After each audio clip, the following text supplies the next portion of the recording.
Salam sejahtera untuk kita semua. Kita akan belajar bersama pada hari ini dari Matius pasal 2 ayat 1 sampai 12. Temanya adalah sambutan istimewa. Saya akan bacakan khusus ayat 11 dari Matius pasal 2 ayat 11. Maka masuklah mereka ke dalam rumah itu dan melihat anak itu bersama Maria ibunya, lalu sujud menyembah dia. Mereka pun membuka tempat harta bendanya dan mempersembahkan persembahan kepadanya, yaitu emas, kemenyan, dan mur. Berita kelahiran Yesus rupanya bukan hanya disampaikan kepada gembala yang di padang, kaum yang mungkin tidak dianggap atau tidak diperhatikan oleh kalangan penduduk pada waktu itu, tapi rupanya juga diberitahukan dengan cara yang berbeda kepada kaum terpelajar atau kaum cendekiawan, bahkan bagi raja-raja di sebelah timur. Di dalam pasal 2 ayat 1, sesudah Yesus dilahirkan di Bethlehem di tanah Yudea pada zaman Raja Herodes, datanglah orang-orang Majus dari timur ke Yerusalem.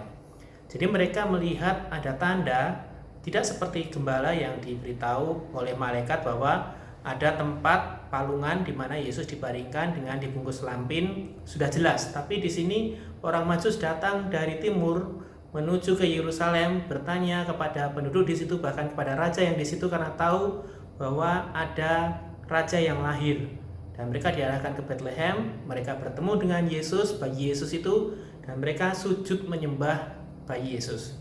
Kita dapat membayangkan bagaimana seorang pembesar, seorang raja, seorang yang terpelajar melihat bayi Yesus dalam kondisi yang tidak seperti yang mereka perkirakan sebelumnya. Kita bisa bayangkan juga bagaimana Yusuf dan Maria terheran-heran dan mungkin bingung dengan apa yang terjadi. Tapi kita lihat di sini bagaimana orang Majus taat kepada perintah Tuhan. Tanda yang mereka pelajari, bukti yang mereka temukan, menjadikan mereka beriman kepada Tuhan, meyakini bahwa yang mereka alami itu adalah sungguh sukacita besar.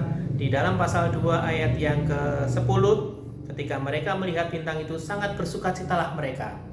Dan setelah itu yang di ayat 12, dan karena diperingatkan dalam mimpi supaya jangan kembali kepada Herodes, maka pulanglah mereka ke negerinya melalui jalan lain. Hanya dengan melalui mimpi saja mereka sudah tahu bahwa ini adalah kehendak Tuhan. Ya, jadi Tuhan memakai banyak cara untuk menyatakan kehendaknya dan bisa memakai semua orang untuk dapat memuliakan Dia. Bagaimana dengan kita sekarang? Kita punya peran masing-masing di masa muda kita, apapun profesi kita. Layanilah dan turutilah perintah Tuhan. Beritahukan kepada yang lain bagaimana Yesus adalah Tuhan dan Juru Selamat. Dan kita akan menyambut Yesus secara istimewa dari hari ke hari dalam hidup kita. Karena Dia sudah ada dalam diri kita dan kita bagikan kepada orang lain. Tuhan Yesus memberkati.